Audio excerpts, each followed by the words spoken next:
tulen Tartu Ülikooli botaanika osakonnast, aga täna tahaksin teile rääkida hoopis seentest, millel on potentsiaali muuta kogu tuleviku põllumajandust. Lubage, ma selgitan. Me kõik teame, et taimed omandavad toitaineid juurte kaudu ja suuresti on meil õigus. Taimede kasvades tekib aga juurte ümber toitainetest vaesunud tsoon. Terves elurikas mullas ei ole sellest üldse lugu, sest mullas elavad lisaks taimedele veel ka mükoriisaseened. Ja veel lisaks nad ei ela mitte ainult mullas, vaid tegelikult elavad nad ühe otsaga ka taime juure sees, teise otsaga ulatuvad aga kaugele mulla sisse, kust justkui joogikõrrena transpordivad taimeni vajalikke toitaineid. Paraku on need seened aga küllalt majandamisõrnad, mis tähendab, et intensiivse põllumajandusliku maaharimise tingimuses nende arvukus väheneb.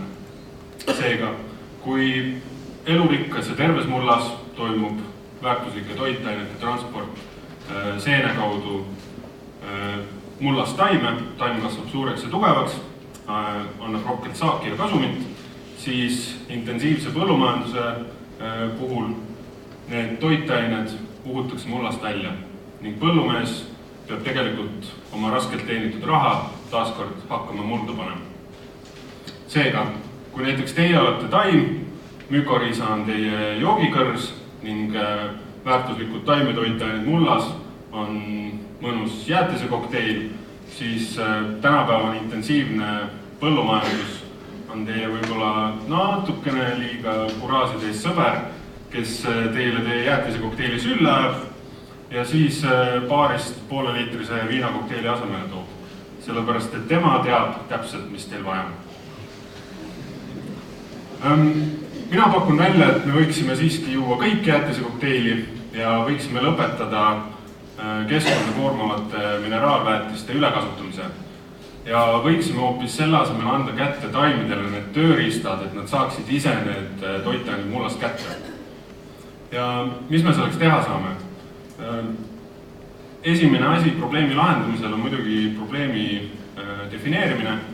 Oleme võimelised tegema alusuuringuid, selgitamaks välja, mis on tootlikkust piirav tegur mullas.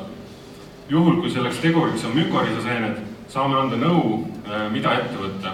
Kas piisab näiteks maaharimisviiside väikesest modifitseerimisest või peab hakkama vajalike seeni mulda tagasi lisama. Kui see peaks olema vajalik, suudame vastavalt kasvatatavale kultuurile välja valida sobivad seeneliigid ja neid ka tehistingimustes paljundada. Ja veel selle peale saame anda nõu ja olla ka jõuga abiks nende seente siis reaalselt mulda viimisel.